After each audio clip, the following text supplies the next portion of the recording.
To the person. हाँ, direct transmission में ये है कि फॉर एग्जांपल इसको इन्फ्लुएंजा है, इसने स्नीजिंग कर दिया, उसने डायरेक्टली मुझ में वो जरासीम ट्रांसफ़र किया, this is the direct transmission. सही है। फॉर एग्जांपल एक जगह पे जरासीम है, सही है, डायरेक्ट ट्रांसमिशन ये कि मैं कंटामिनेटेड क्या पानी पीता हूँ खुद, तो this is also direct transmission है। दूसरा ये इनडायरेक्ट ट्रांसमिशन में ये occur when an agent is transfer और carried by some intermediate atoms. जैसे इनडायरेक्ट ट्रांसमिशन में कुछ ना कुछ ऑर्गेनिज्म आते हैं, जैसे मॉस्किटो जो है एक इनडायरेक्ट ट्रांसमिशन कराते हैं। सही है, इनडायरेक्ट ट्रांसमिशन है ना, वो लेकर आता है मीन्स और process to a susceptible host resulting in disease. और कौन से हो सकते हैं इनडायरेक्ट ट्रांसमिशन में?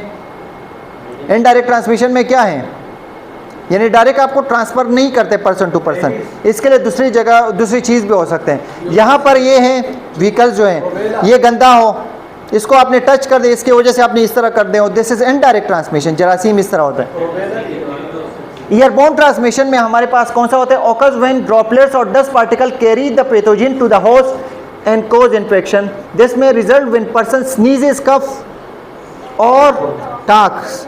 सही है, स्नीजिंग वगैरह कफ वगैरह ये करते हो तो इसकी वजह से फिर क्या होता है? एयरबोर्न ट्रांसमिशन होती है। सही है। और दूसरा कौन सा है? वेक्टर बोर्न ट्रांसमिशन में हमारे पास मॉस्किटो आ जाते हैं, वेक्टर बोर्न ट्रांसमिशन, और डेंगू भी हमारे पास वेक्टर बोर्न ट्रांसमिशन है। सही है। इसके अलावा व्हीकल बोर्न ट्रांसमिशन में वेन फॉर्मेट्स, फॉर्मेट्स जानते हो क्या होता है?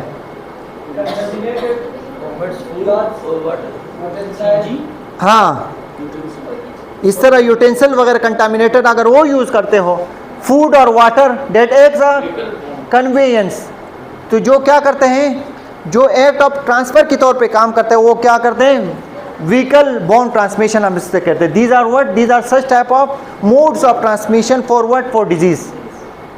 फिर the chain of infection, infection ऐसे वो नहीं होता है, इन्फेक्शन को फैलने के लिए एक चेन होता है। इसमें कौन कौन से होते हैं? Agent, reservoir, mode of transmission और होस्ट, ये सब सीवियर। पोर्टल ऑफ एग्जिस्ट किसे कहते हैं? ये स्नीज कर दिया, this is the portal of exist, इसने स्नीज कर दिया, पोर्टल ऑफ एग्जिस्ट कर दिया। मैंने इसको ले लिया, this is the portal of entry.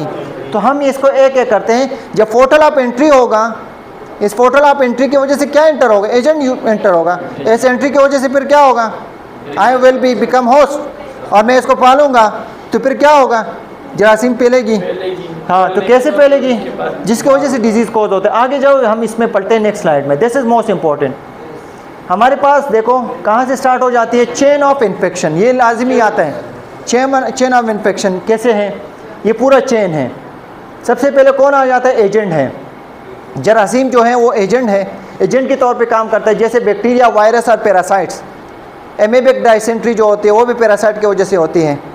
सही है। डायरिया जो है वो भी ख़ास किस्म के वो होते हैं। बाद लोग तंग हो जाते इस तरह करते हैं, वो भी ख़ास किस्म के पैरासाइट्स होते हैं। सही है, जिसके लिए हम वर्मोक्स वगैरह लेते हैं। तो ये दीज आर द पैरासाइट्स, तो ये these are the germs which work like a agent. सही है। जब एजेंट क्या होगा? ये एजेंट है। एजेंट में फिर क्या हो? रिजर्वायर। रिजर्वायर किसे कहते हैं? जहाँ पर ये चीज़ें, ये जरासीम पलती है, इसको हम रिजर्वायर कहते हैं। देखिए जैसे हमारे पास पीपल है, वो भी जरासीम को करते हैं। इसके अलावा फूड है, सॉइल है, वाटर है, वो भी वर्क लाइक अ रिजर्वायर के तौर पे काम करते हैं। रिजर्वायर, रिजर्व के तौर पे काम करते हैं, जरासीम को स्टोर करने के तौर पे काम करते हैं। फिर हमारे पास क्या? Portal of exist. ये मैंने कंटामिनेटेड पानी पी लिए, पोर्टल ऑफ एग्जिस्ट ये था ना मेरे लिए, लेकिन मेरे लिए क्या होगा? मेरे लिए पोर्टल ऑफ एंट्री होगी। ये पानी देखो कंटामिनेटेड वाटर वॉशरूम में खड़ा हुआ है, पोर्टल ऑफ एग्जिस्ट, वहाँ से जरासीम आया। यानी फॉर एग्जांपल आप लोगों को बता दिया जाता है ना कि वो क्या बोलते हैं, ब्रश वगैरह आप लोग वॉशरूम में नहीं क्या करें, क्योंकि वहाँ से पोर्टल ऑफ एग्जिस्ट आएगा, पोर्टल ऑफ एंट्री कराएगा। This will lead what? आपको बीमारी कर सकती। This is the portal of entry. देख लो जरासीम अंदर चला गया, मोड ऑफ, सही है, पोर्टल ऑफ एंट्री वहाँ पर आ गया। और इस पोर्टल ऑफ एंट्री की वजह से फिर क्या होगा? हाँ, सही है। पहले आ गया portal of exist, portal of exit के बाद पोर्टल ऑफ ट्रांसमिशन है या मोड ऑफ ट्रांसमिशन, जैसे कंटेक्ट है। मोड ऑफ ट्रांसमिशन में जैसे आपने वॉशरूम चला गया, वहाँ पर आपके हाथ और फिर ऐसे कर दिए हैं, हैंड हाइजीन नहीं कर दिया। इसके अलावा टॉयज़ वगैरह आप लोग जो किनौले वगैरह यूज़ करते हो, ले लिया बच्चों से, फिर हाथ ऐसे कर दिया, तो this is mode of transmission है। सही है, जो पेरेंट्स है वो सुन लो। और इसके अलावा सेंट वगैरह है। सही है, droplets when you speak, sneeze और cough, this is a mode of transmission. फोटोल ऑफ एग्जिस्ट क्या है? मैं रिजर्वायर था, फॉर एग्जाम्पल ये रिजर्वायर था, इसने क्या किया? फेंक दिया जरासीम। मोड ऑफ ट्रांसमिशन क्या होगा? मैं इसके साथ बाय एयरबोर्न ये भी हो सकता है, बाय ड्रॉपलेट ये भी हो सकता है, this is mode of transmission. Mode of entry, कहाँ से एंट्री करेगा? सही है, portal of entry, mouth, cuts in the skin या आइज, यहाँ पर भी जा सकते हैं, इसलिए हम गूगल्स वगैरह यूज़ करते थे। और फिर क्या होगा? जब ये पोर्टल ऑफ एंट्री होगा तो फिर क्या होगा? Susceptible host for what? For the pathological condition. सब क्लिनिकल केस फिर clinical case, iceberg phenomena start हो जाएगी।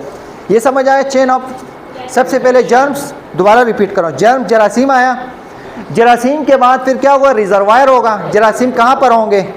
सही है, रिजर्वायर जो है, रिजर्वायर के बाद फिर फोटल ऑफ एग्जिस्ट होगा, फोटल ऑफ एग्जिस्ट के बाद मोड ऑफ ट्रांसमिशन होगा, फिर फोटल ऑफ एंट्री, जब एंट्री कर दिया, एंट्री जिस होस्ट में हो गया, दिस टाइप ऑफ पेशेंट और द पीपल और the host is susceptible for what? For spreading the disease.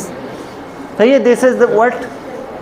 हाँ, epidemiological approach to the investigation of disease problem. It's enough for today.